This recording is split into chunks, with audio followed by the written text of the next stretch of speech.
রাসূল যেমন বলেছেন কাসিয়াত আরিয়াত সাল্লাল্লাহু আলাইহি সাল্লাম, একসময় মহিলারা এমন ভাবে জামা কাপড় পরবে যদিও তাদের শরীরে কাপড় থাকবে কিন্তু দেখতে মনে হবে উলঙ্গ।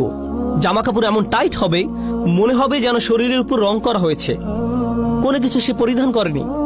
অবস্থা এমনই হবে এক সময়, আর এটাই মানব জাতির কাছে সুন্দর মনে হবে।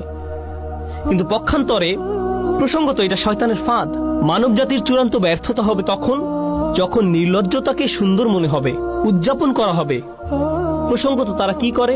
এখানে উপস্থিত অনেক যুবক ছেলের জন্য সিয়াম পালন করা অনেক কঠিন মনে হয়, কারণ সে নিজে নিজে প্রতিজ্ঞা করেছে রমজানে সে কোনো মুভি দেখবে না। ওরা আপনাকে মুভি দেখার জন্য কিভাবে প্ররোচিত করে? ওরা ট্রেইলার বানায়, আর এই ট্রেইলার গুলোতে কি দেখানো হয়? হয়তো এটি কোনো অ্যাকশন মুভি ট্রেইলার, বিস্ফোরণ হচ্ছে, একটি গাড়ি আরেকটি ধাওয়া করছে, ফাইট হচ্ছে, ঠিক মাঝখানে কোথাও তারা উলঙ্গ একটি দৃশ্য যোগ করে দিবে কয়েক সেকেন্ডের জন্য। মুভির গল্পের সাথে এর কোনো সম্পর্ক নেই। তারা এটা দিয়ে লোভ দেখায় যেন আপনি বলে ওঠেন, ও আমাকে এখন এটা দেখতে হবে। তারা এভাবে আপনাকে আটকে ফেলে। তারা বেহায়াপনাকে উদযাপন করে। তারা এমন জিনিস উদযাপন করে যা মানব জাতির দৃষ্টির আড়ালে লুকিয়ে থাকার কথা ছিল। এরপর আছে অন্য প্রান্তের কিছু লোক। আমাদের সব সময় শালীন থাকতে হবে, আমাদের লজ্জা থাকতে হবে, আমাদেরকে নিজেদের হায়া শরমের সংরক্ষণ করতে হবে। আস্তাগফিরুল্লাহ। এখন আপনি সারা জীবন ধরে সব সময় চোখ নিচু করে রাখেন। জীবনে মাটি আর ঘাস ছাড়া কোনো কিছু আপনার চোখে পড়েনি। যে মেয়েকে বিয়ে করবেন এমনকি তার দিকেও চোখ তুলে তাকান না। এমনকি বিয়ে হওয়ার পরেও কিছু কিছু মুসলিম সংস্কৃতিতে আমরা এতই ধার্মিক যে আমরা কোরআনের চেয়েও বেশি ধার্মিক। আমরা রাসূল সাল্লাল্লাহু আলাইহি সাল্লামের সুন্নাহ থেকেও বেশি ধার্মিক। স্ত্রী সবসময় জিলবাব হিজাব পরে থাকে, এমনকি ঘরের ভিতরেও সে এমনকি তার স্বামীর জন্যও সাজে না, এমনকি তার স্বামীর জন্য সুন্দর পোশাক পরে না। সে কখনো তার স্বামীকে নিজের দিকে আকৃষ্ট করার চেষ্টা করে না। যদি জিজ্ঞেস করেন কেন এমনটা করো না, সে বলবে আস্তাগফিরুল্লাহ আস্তাগফিরুল্লাহ। এটা আস্তাগফিরুল্লাহ নয়, তুমি যে স্বামীর কাছেও নিজেকে ঢেকে রাখো এটাই আস্তাগফিরুল্লাহ। কারণ নারী পুরুষের সম্পর্ক যদি সৌন্দর্যমণ্ডিত না হয়, হালাল সীমার ভেতরে সম্পর্ক যদি হালালের ভেতরে সুন্দর না হয়, তখন শয়তান পুরুষ মানুষটির অন্তরে কুমন্ত্রণা দেওয়ার সুযোগ পেয়ে যায়। সে বলবে তুমি যা চাচ্ছ তা বিয়ের সীমার বাহিরে পাবে, বাহিরে পাবে। বুঝতে পারছেন? আল্লাহ আযজা ওয়া জাল্লা কোরআনে এই সুন্দর সম্পর্কের সংরক্ষণ করেছেন যেন বিয়ের ভেতরে সম্পর্কটা সুন্দর এবং রোমান্টিক থাকে। কিভাবে তিনি এটা করেছেন? আল্লাহ আযজা ওয়া জাল্লা একই সূরায় বলেন, তিনি বর্ণনা করেন, ইয়া বানি আদমা খুযু যিনাতাকুম ইনদা কুল্লি মসজিদ। হে বনি আদম, তোমরা প্রত্যেক নামাজের সময় সাজসজ্জা পরিধান করে নাও। পরবর্তী আয়াতে তিনি বলেন, কুল মান হাররামা যিনাতাল্লাহ, বলো কে হারাম করেছে আল্লাহর সৌন্দর্য উপকরণ। এখান থেকে আমরা শিখতে পারি আল্লাহ এই সৌন্দর্য সবসময় ঢেকে রাখার কথা বলছেন না। আল্লাহ বলছেন এই সৌন্দর্য প্রদর্শন করার জন্য উপযুক্ত জায়গা আছে, এর জন্য উপযুক্ত পরিবেশ রয়েছে। তিনি আপনার এই সৌন্দর্যকে অস্বীকার করছেন না। তিনি এটা তৈরি করেছেন যেন আপনি এর প্রতি আকৃষ্ট হন, কিন্তু উপযুক্ত মাধ্যমে এটা পেতে হবে। এজন্যই তিনি এই সৌন্দর্য সৃষ্টি করেছেন। তাই তিনি বলছেন, ইউওয়ারি সাওআতিকুম ওয়ারিশান কদ আনজালনা আলাইকুম লিবাসান ইউওয়ারি সাওআতিকুম ওয়ারিশান। সুবহানাল্লাহ। আমি তোমাদের জন্য পোশাক অবতীর্ণ করেছি, আমি পোশাক নাজিল করেছি। আল্লাহ এই আয়াতে বলছেন পোশাকও কোরআনের মতো, ওহীর মতো আল্লাহর নাজিলকৃত একটি উপহার। যেভাবে আমরা কোরআনকে সাজাই সেভাবে আমাদের সুন্দর পোশাক পরিধান করার কথা।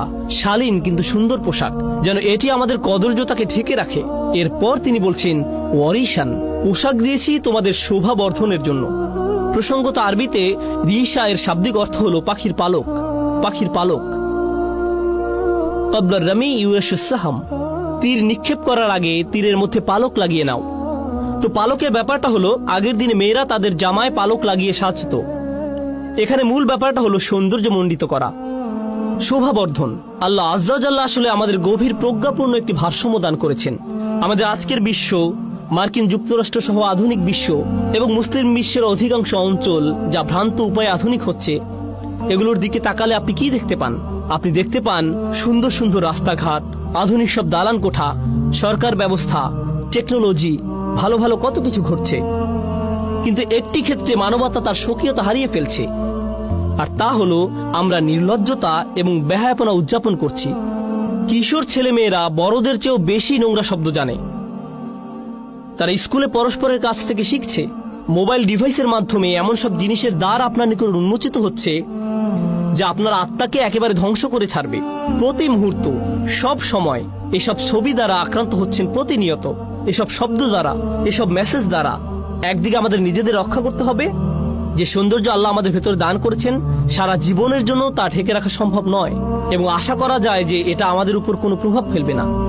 এর জন্য দরকার উপযুক্ত একটি রাস্তা, উপযুক্ত একটি উপায় দরকার, অর্থপূর্ণ এবং উদ্দেশ্যপূর্ণ উপায়ে এর মুক্তি দরকার। আর তা হলো বিবাহ নামক প্রতিষ্ঠান। এটাই সেই প্রতিষ্ঠান। আল্লাহ আজ্জা ওয়া জাল্লা আমাদের খুব সুন্দর প্র্যাকটিক্যাল একটা ধর্মদান করেছেন। তিনি আমাদের থেকে সাধু সন্ন্যাসী হওয়া আশা করেন না। সাহাবারা রাদিয়াল্লাহু আনহুম আজমাইন তথা রাসূল সাল্লাল্লাহু আলাইহি সাল্লামের সঙ্গীদের ইসলামের পূর্বেও একটি জীবন ছিল, আর সে সময় তারা ঠিক এমন ছিলেন না যে আস্তাগফিরুল্লাহ ওইদিকে আপুরা আছেন। সে সময় তারা এমন জীবন পার করেননি। ইসলামের পূর্বে তাদের কারো কারো রোমান্টিক জীবন ছিল, কেউ কেউ এমনই ছিলেন। এমনকি ইসলাম গ্রহণ করার পরেও সেই জীবন থেকে বের হয়ে আসা তাদের জন্য কষ্টকর ছিল। একদিন এক সাহাবী রাসূল সাল্লাল্লাহু আলাইহি সাল্লামের কাছে এসে বললেন, ইয়া রাসূলুল্লাহ, আমি খুব দুঃখিত, আমি রাস্তায় এক মেয়েকে চুম্বন করে ফেলেছি। একজন সাহাবী এটা করেছেন রাস্তায়। রাসূল সাল্লাল্লাহু আলাইহি সাল্লাম তাকে কয়েক রাকাত নামাজ পড়তে বললেন, কারণ তিনি ধীরে ধীরে ভালো হচ্ছেন, তিনি আস্তে আস্তে ভালো হওয়ার দিকে এগিয়ে যাচ্ছেন। আমি বলছি না যে এমনটা করা আপনাদের জন্য বৈধ। যারা মাত্র ইসলামে প্রবেশ করেছেন, এটা তাদের জন্য একটা জার্নি ছিল। রাসূল সাল্লাল্লাহু আলাইহি সাল্লাম তাকে এভাবে ধমক দেননি। তুমি কি আদম আলাইহিস সালামের ঘটনা শুনোনি? তুমি কি জানো না এই কারণে আমাদেরকে জান্নাত ত্যাগ করতে হয়েছিল, আর তুমি সেই শয়তানের পদাঙ্ক অনুসরণ করছো? না, তিনি লম্বা কোনো লেকচার দেননি। জাস্ট 2 রাকাত নামাজ পড়ো, আল্লাহর কাছে ক্ষমা চাও, এমনটা যেন আর না ঘটে। নিজের উপর এত কঠোর হবে না। আপনাদের কেউ কেউ অতীতে ভুল করেছেন, আর কেউ কেউ এখনো করে যাচ্ছেন। আল্লাহর কাছে ফিরে আসার এটাই সেরা সময়। কয়েক রাকাত নামাজ পড়ে আল্লাহর কাছে শক্তি সামর্থ্য প্রার্থনা করুন।